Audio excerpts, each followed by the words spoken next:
Now, the residents of West Virginia that were impacted by the leak of MCHM into the Elk River have yet another problem to deal with. Now, according to a recent article in Think Progress in the West Virginia Citizens Action Group, people have actually been receiving incredibly high water bills due to having to flush their water because of that leak. Now, 10,000 gallons of crude MCHM that was mixed in with other chemicals leaked into that river, and because of that, the local government, advised people to flush out their water systems.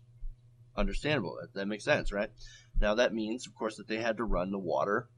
The instructions for flushing their system was to run the water for about 25 minutes. Now, that equals up to about 500 gallons. Okay, for that 25 minutes, that's 500 gallons per customer. Now, West Virginia American Water, which is a water company servicing this area, promised that they would actually give some people credits on their water bill. A 1,000-gallon credit for a home and a 2,000-gallon credit for a small business. That makes sense. They flushed their water. They advised their people to flush their water twice, 25 minutes, 500 gallons. Give them a credit for it. That sounds great, right? It sounds like a good water company. It's not like it's the people's fault that they had to use that much water. But it turns out that these credits have not turned up or shown up on the numerous bills from people in the area. Now, Think Progress actually received one such bill from a Charleston resident named Patrick Lawson that showed the use of that water, but no credit. No credit.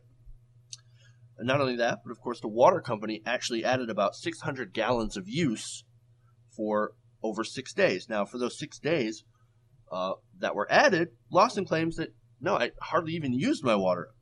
There's no way in hell I used 600 gallons.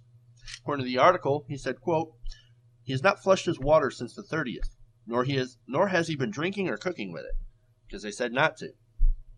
He has limited his showers to twice a week, has done 2 loads of laundry, and has run his dishwasher twice."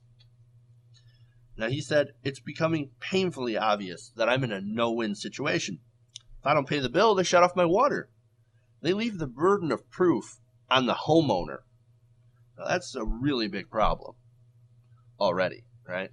Really big problem that they leave the burden of proof on the homeowner to prove that they didn't use that amount of water. How do you prove that? But thankfully, these people are actually starting to fight back. Now, the West Virginia Citizen Action Group, along with the NAACP, have actually been holding marches and protests, and actually have been giving the have been giving their bills to that water company for things like gas and the cost of actually having to buy bottled water, as well as their sewer bills that were also impacted by the flushing. Now, don't you love it when corporations decide to socialize their losses amongst their customer base? Now, it's not the water company's fault that the water was contaminated. I get that. But it's also not the people's fault. And the one company that is at fault conveniently declared bankruptcy. Pretty much fucking over not just the water company, but the consumer. That is now doubly fucked because of the water company. Hey, and that's how big business screws the little guy. That's how they screw you. By passing down their costs to you. Hey, if you enjoyed this clip, make sure to like and leave a comment below, or even share. Sharing is caring. If you want to see more TYT Nation videos, go to our YouTube channel, youtube.com/TYT Nation. Thank you for watching.